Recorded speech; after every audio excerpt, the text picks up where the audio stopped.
We have different types of corrosion. Okay, different types of corrosion. There are basically 8 types, right? Basically 8 types. Uniform corrosion, pitting corrosion, transgranular or intergranular, exfoliation, stress corrosion, crevice corrosion, galvanic corrosion, and erosion, right? So these are those 8 types. So most of the corrosion you can explain just by looking at its name, right? Just by looking at its name. So uniform corrosion, the corrosion would be uniform, right? So pitting corrosion, so there should be some pits existing for this corrosion.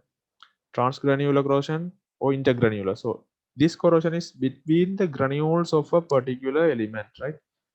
If you have a kind of a big rod or something, right?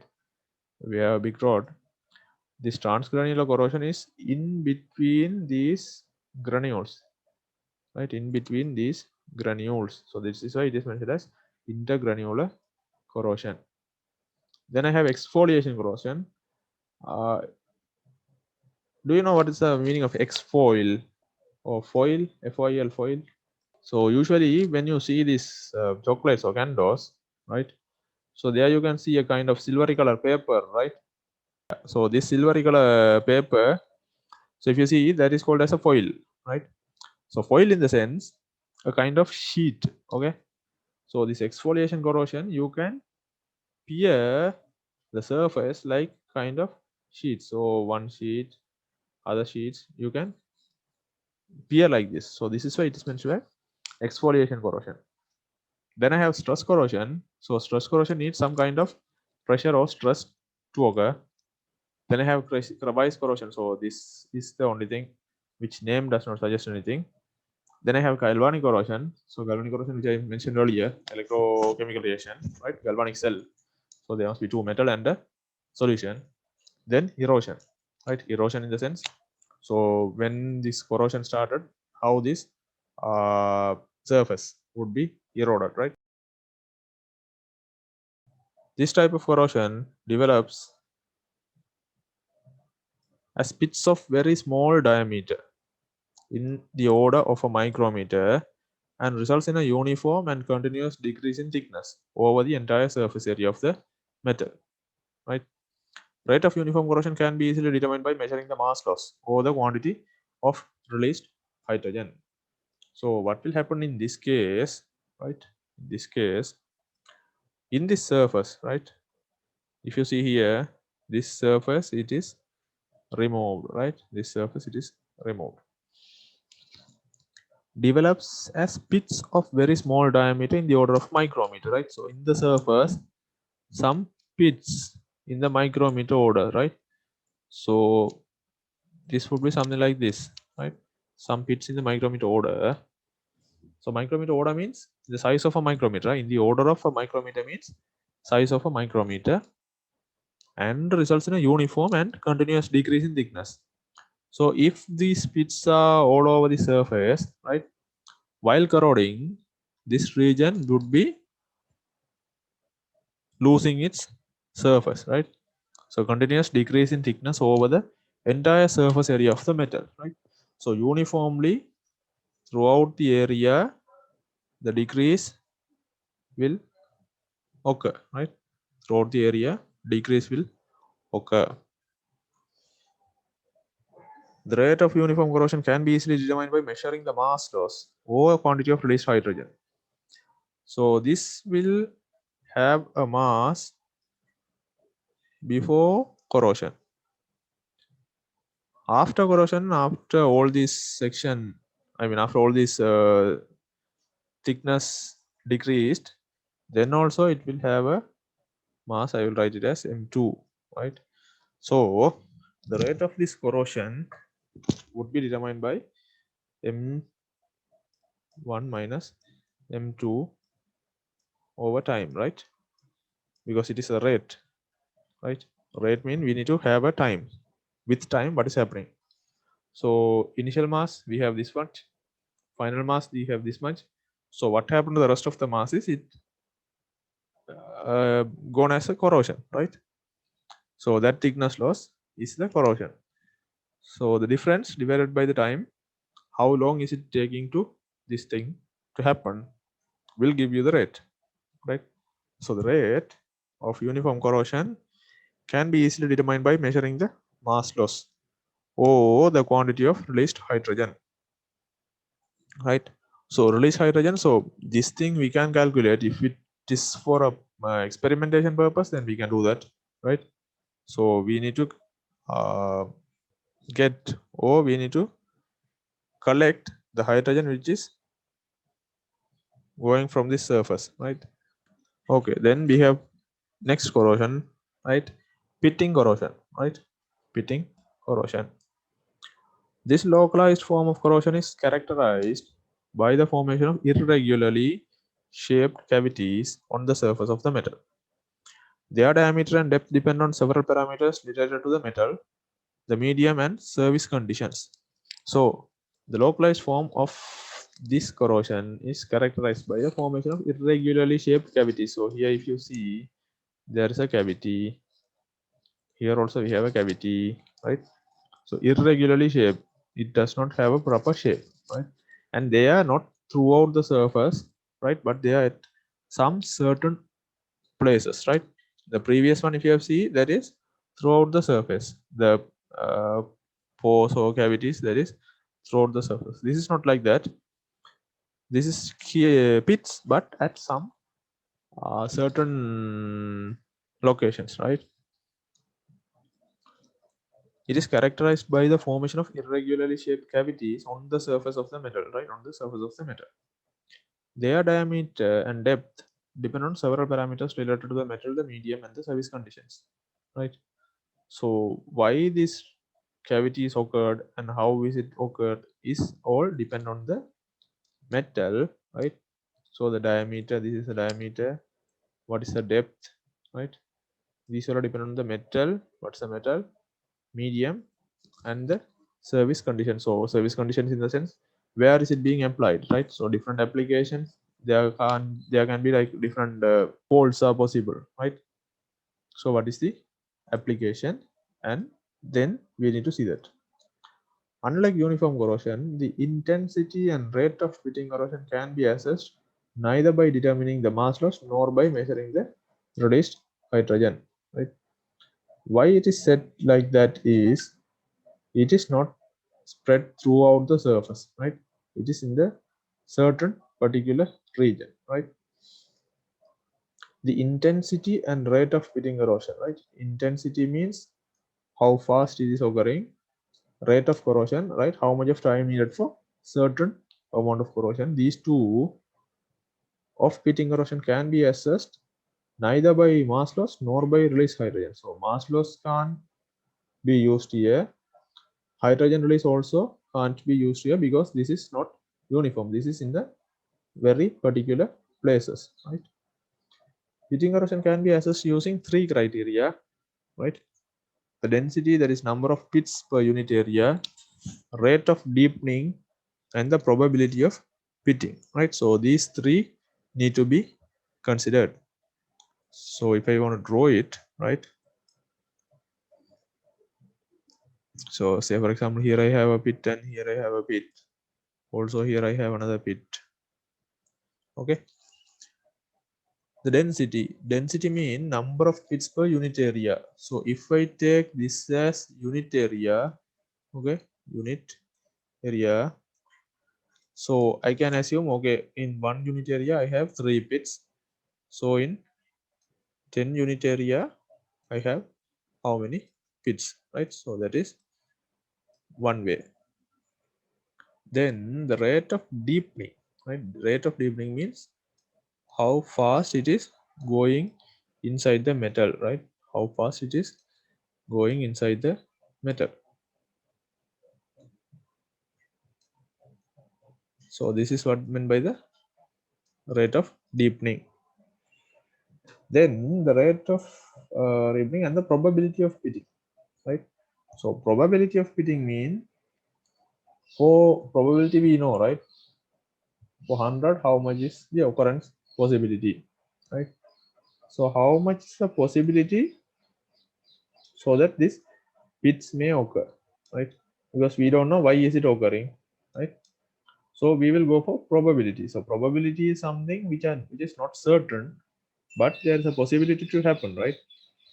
So will there be raining today or not is a probability, right? It can be in a rainy season or a dry season. If it is rainy season, if you ask the probability of whether it will rain or not, the probability would be high, right? In cyclone period, it's too high. In dry period, if you ask about the probability of raining, maybe in July or August, the probability would be so less, around 10% or something like that, right? That is so low. So similarly, here also probability of pitting. So based on these factors, environment and metal and all, we need to know what is the probability of pitting, right? So why there is actually pitting happening. If these agents, right, the environment and other things, if they are possible around, I mean positive around, then the probability would be high. If there is no reason for this pitting to occur, then the probability would be low, right? So based on this, we would see whether the probability of this one would be high or no, right? So this pitting corrosion can be assessed, I'm saying, okay? There are no standard formula for that, right? Using these criteria, density. So density, you don't think mass over volume, right? Don't think mass over volume. We are not talking about that density. We are talking about the density, number of pits per unit area, okay? Number of pits per unit area. Rate of deepening, right? How fast it is going deep into the metal, and the probability of pitting. So how much is the probability to pits to occur, right? So on this way, we can calculate if we wish, right? And in fact, these measurements do not make sense because a very deep and isolated pit results only in a small mass loss, whereas a very large number of superficial pits can lead to a large mass loss, right? So why we don't use this mass loss is, right? Why we don't use mass loss is, say for example, you have a pit like this, okay? I will try to draw it in a 3D. So it would be like this, right? Say for example, this pit has gone throughout the surface up to the other surface, okay? So this is first thing. And then as you may have another pit, this too lengthy in size, but this goes only up to this much, right? Okay, this much is the depth, but for this, the total depth is the depth, okay? So in this case, very deep and isolated pit, right? Very deep and isolated pit results only in a small mass loss. So here the mass loss, if you see, it's very less, right? Mass loss is very less because it is diameter is small, thickness is small, right? So the mass loss is very small. Whereas a very large number of superficial pits, right? So here I am taking only one pit for you, explain to you, can lead to a large mass loss, right? So if it is smaller in layer depth and larger in diameter and all, then mass loss would be high, right? So you can't simply say, you can't simply calculate mass loss as an measurement for this. So that's why these measurements do not make any sense because of this reason, right? So mass loss means you will calculate the mass loss for this entire block, right? But that will not give you the exact loss in each region because that is not uniform, right? So somewhere here that would be one reading, somewhere here that would be one reading. So that is not uniform. So that's why it's mentioned the mass loss will not be having any specific effect on this. Not specific effect, it can't be used actually to calculate the loss, right? Measurements do not make any sense, right? So this is a reason. So pitting corrosion, it needs pit and it would propagate through the pits, right? So what this type of corrosion will do, it will follow a kind of boundaries of the crystals, right? Boundaries of the crystals, right? So if it starts from here, that will travel through these boundaries. Okay. Unlike transgranular corrosion, these forms of intercrystalline corrosion consumes only a very small amount of metal. So if it is passing through these borders only, right, it will only damage a certain amount of material, right? Which is why mass loss is not a significant parameter for assessment of this type of corrosion. So here the mass loss would not be significant, right? It is not detectable with naked eye, but requires microscopic observation, right? Typically at a magnification of 50.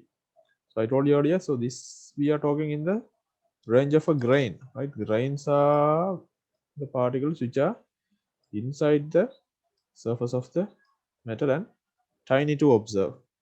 In that case, we cannot observe it with the naked eye. We need a microscope with the magnification power of 50, right? When penetrating into the bulk of the metal, intercrystalline corrosion may lead to a reduction of mechanical properties and even lead to the rupture of the components, right? So what will happen? So this is a three-dimensional object, right? This is a kind of three-dimensional object. So from the surface up to the bottom surface, there are granules, all right? Everywhere there are granules. So this type of corrosion, when it passing through the boundaries of the grain, right, and reach the bottom, okay, somehow it will reach the bottom through traveling by the boundaries, right, may lead to a reduction of mechanical properties, because then from top surface, I will go this as top surface and this as bottom surface, right? So don't think this is the front surface, this is the bottom surface, right? So from top surface to bottom surface, throughout the material, the damage is there, right? The corrosion damage is there. So which will lead to the reduction of mechanical properties, right? Reduction of mechanical properties. And even lead to the rupture of the components. So rupture means breakdown, right? So maybe when I am applying small force, then this will damage, right? So this is intercrystalline corrosion, right? Intercrystalline, you see, intercrystalline corrosion. What we seen earlier is the transcrystalline corrosion. So that will go everywhere in the grain. But here this one is travel only on the boundaries of the grain. That is selective corrosion, right? Selective corrosion. These are the two types of this transgranular and intergranular corrosion. So this we are talking in the level of grains, right? Grains, right? So we were discussing about this intercrystalline corrosion, right? It follows preferential paths. Okay, then we have the next type, exfoliation corrosion, right? Exfoliation corrosion. Exfoliation corrosion is a type of selective corrosion. So this one is again selective corrosion. The previous one, which travel actually through the grain boundaries, that one also a kind of selective corrosion, right? That propagates along a large number of planes running parallel to the direction of rolling or extrusion, right? So here is a diagram. So if we have number of planes or sheets or blocks which are kept parallel to each other one above the other, right, then there is a high chance of exfoliation corrosion, right, in this region. Okay, this region. So what does I mean exfoil means? Exfoil. So usually this denotes to a like surface, right, where it can be peeled, right, like layer by layer. Okay, so if you imagine these chocolates, right, they are wrapped with a kind of silver paper, no? So those silver papers, they are called as exfoil because of this region, right, reason. So it is like layer by layer or sheet by sheet you can remove, right? So the same formula applicable for here also. Exfoliation corrosion is a type of selective corrosion, right? Selective corrosion, so which is propagating only in the area between these two boundaries. Propagates along a large number of planes running parallel to the direction of rolling or extrusion. Between these planes are very thin sheets of sound metal that are not attacked but gradually pushed away by the swelling of corrosion products, peeling off like pages of a book, right? So sometimes if you have seen these phone batteries, right? Phone batteries, I'm not talking about corrosion in phone batteries. So when you are buying your phone, new phone, battery would be like this, right? Maybe after certain years, your battery would be like this now. Have you seen that one? That is like swallowed, right? So I'm just talking only about swallow here, right? There's no relation between this corrosion and phone battery. So the similar way, right? Some metals, when they brought as brand new, would be like this, and with time, that will swallow like this. All right, swallow like this. You might have observed them. After this, what will happen? By the swelling of corrosion products, peeling off like pages in a book, hence the term exfoliation corrosion. So you can peel this as pages of a book. You know how does the page of a book appear, right? So you can peel it like one layer, two layer like that as the pages of a book, right? So this following is the cause due to the corrosion inside, right? So due to the corrosion inside, the corrosion materials, they push the surface outside, and this would look like this. There you can peel it like one by one, right? So this is the exfoliation corrosion. Then I have the metal will swell, which results in the spectacular aspect of this form of corrosion. So we are seeing like one by one what are the observable characteristics, right? Transgranular, we told that it cannot be observed by naked eye, but we need a microscope. But here, if you find the swallow in a metal, right? If it is swelled, then you can say, okay, the exfoliation corrosion has occurred, right? Which results in the spectacular aspect of this form of corrosion. So from this, you can identify, yeah, the exfoliation corrosion. All right. Stress corrosion, right? Stress corrosion. This type of corrosion results from the combined action of a mechanical stress and a corrosive environment, right? So mechanical stress, it can be a bending or tension or torsion, right? So these are the mechanical stress and the corrosive environment, right? So these mechanical stress are actually pave a way for this corrosion materials to or corrosion environment to react aggressive, right? Say for example, you have a bending, okay? So this is your material. Now it's fine. If it have some bending, right? If it has some bending on it, there are possibilities a kind of stress is engaged in this region as well as in this region, right? So this region will be of tensile stress and this region will be of compressive stress. All right. So since it is in tension, the top surface, which is called as tensile stress, and since this is under kind of compression, this is called as compressive strength. All right. In that case, the corrosive environment. So say for example, you have a corrosive environment. Okay. The tendency to this corrosive environment to react with this uniform normal metal is less than reacting with this region. Why? Because it does have certain stress. Okay. So there can be regions where a crack would be about to start. All right. There are already stress, right? So in that case, it is more quickly to start corrosion here, right? So that's why it is stress corrosion from the combined action of a mechanical stress and a corrosive environment, right? So not along with the mechanical stress, both stress and corrosive environment.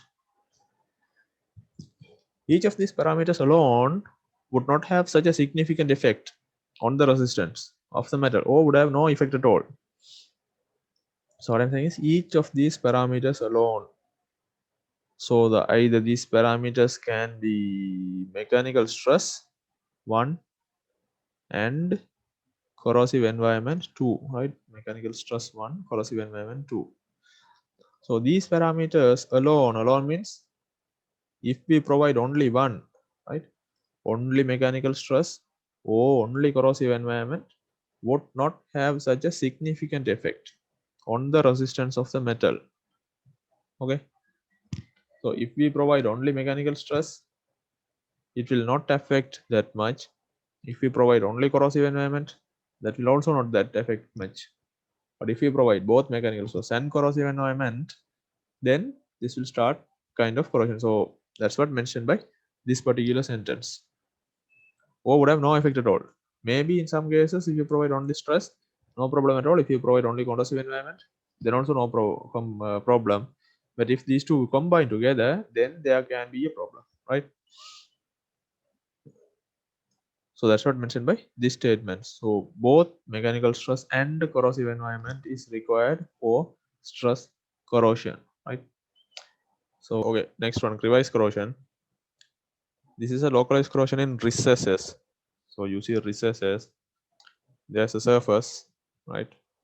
And it can be a nut or bolt or something like that, which is fixed on this region, all right? So overlapping zones for riveting, bolting, or welding zones under joints and under various deposits.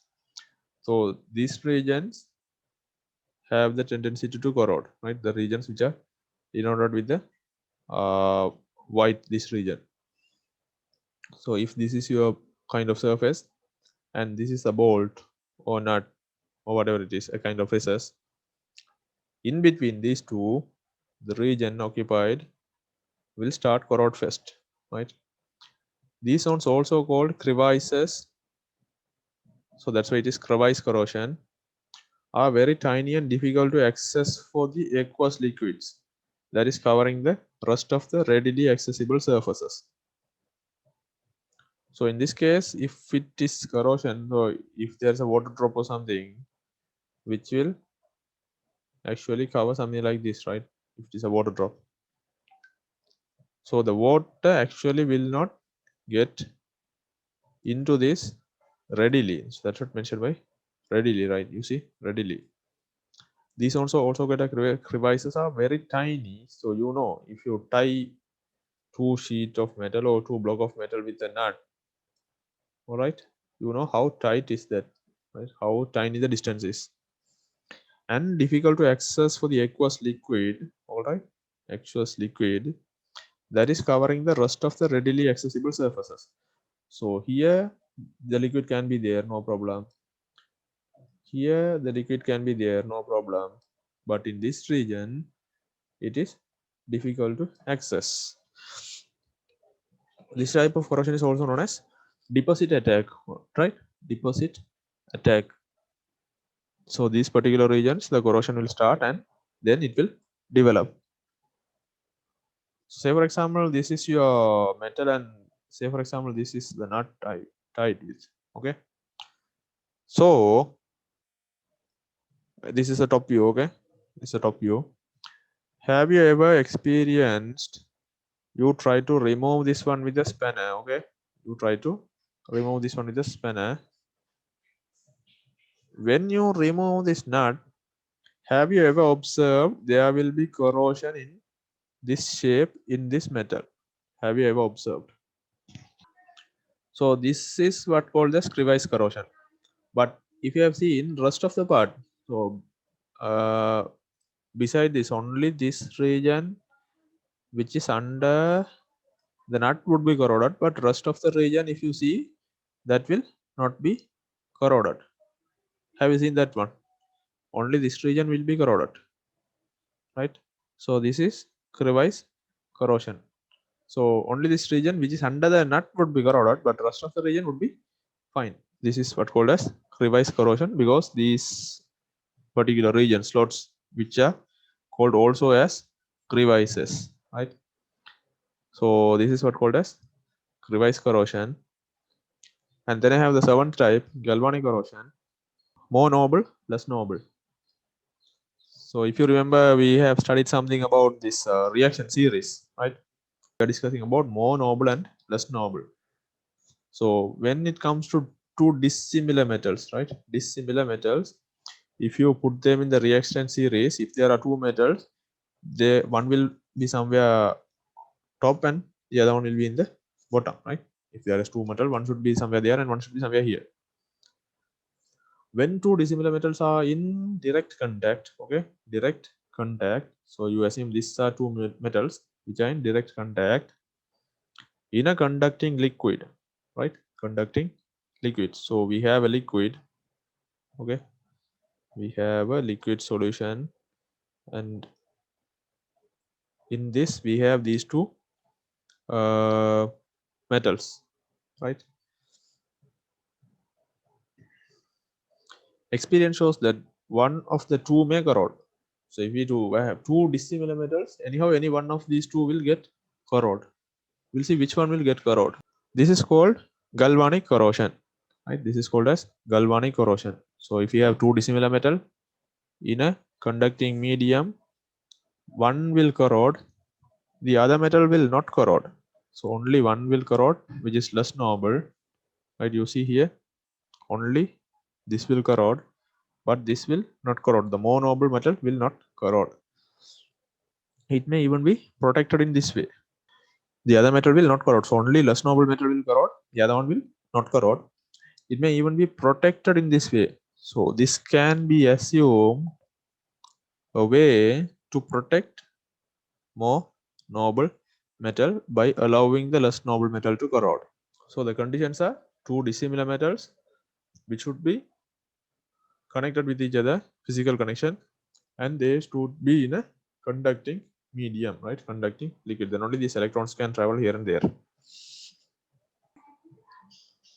This corrosion is different in its kind and intensity from the one that would occur if they were placed separately in the same liquid. Unless the other metals, right, they do not require any particular conditions to be fulfilled in order to get corroded, right? But in this kind of corrosion, there should be certain conditions, then only this corrosion will occur. Intensity from the one that would occur if they were placed separately in the same liquid. So when they connected and if they placed separately, they all are different in reaction, right? Unlike other types of structural corrosions, right? So as you see, all the other types are structural corrosion. If there is a grain, then there will be corrosion. If there is a surface, then there will be corrosion. If there's a pit, then there's a corrosion. All right. So these all are structural corrosions. Unlike these structural corrosions, galvanic corrosion does not depend on the metal's texture, temper, or anything, right? So if you see the intergranular corrosion, the corrosion will happen on the grains and maybe on the surface, right?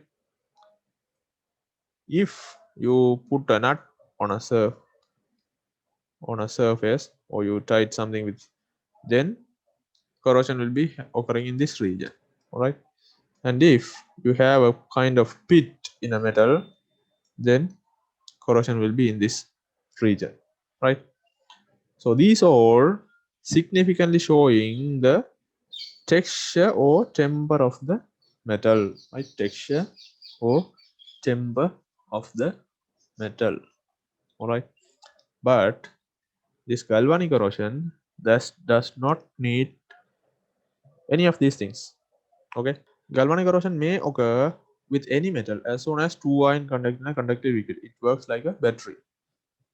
So as like I said you, as soon as two metal in contact in a conductive liquid, that's all, right?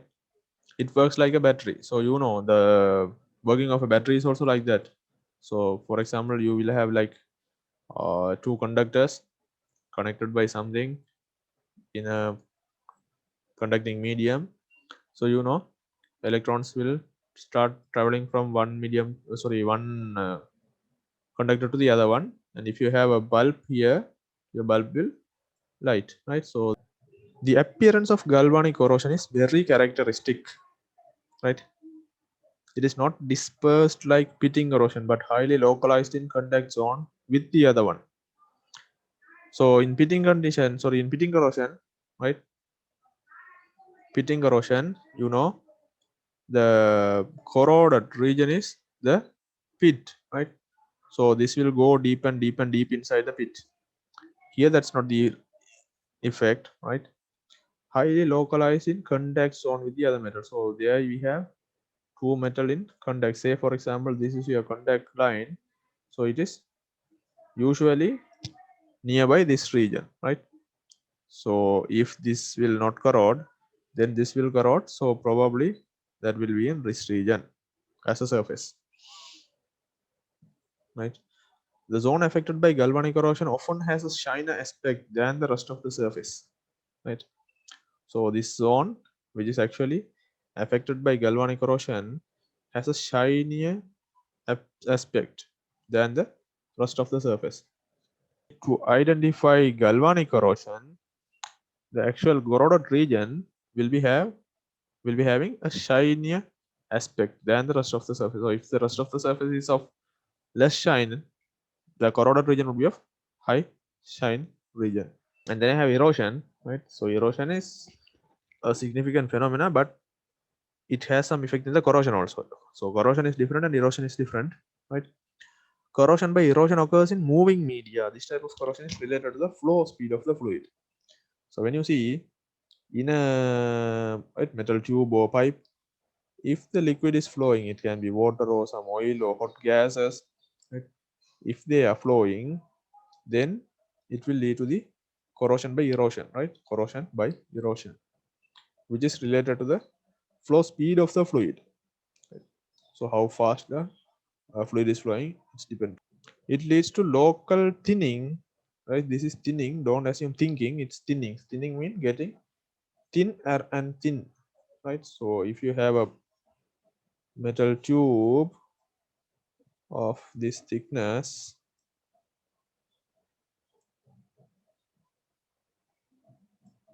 after undergone this type of corrosion, this will get thin. Okay, this will get thin in shape. It's so this is meant by thinner. Okay, so it leads to local thinning of the metal, which results in scratches. So these are scratches. You know what is a scratch is, right? So a kind of rough surface, gullies, right, and undulations, right? Gullies and undulations, they are something like this on the surface of the metal, which are always oriented in the same direction, namely the flow direction. So if the flow is towards this region, I mean this side, the erosion is also in this region, in this direction, right? Which are always oriented in the same direction, namely the flow direction. So this thinning of metal due to the scratch, gully, and undulation is also similar to the direction of the flow, right? If the flow is in this way, these effects will also in this way. If the flow in the opposite way, these effects will also in the opposite way, right? So this is what called the corrosion by erosion. So the reason for this is it can be hot gas, okay, hot gas. It can be hot water, so the water which is passing through these tubes after certain industrial processes, they may need to go to the plant for recirculation or purification, right? And acid so bases which flow through this, right? So these all could be the reason for this type of corrosion. All right.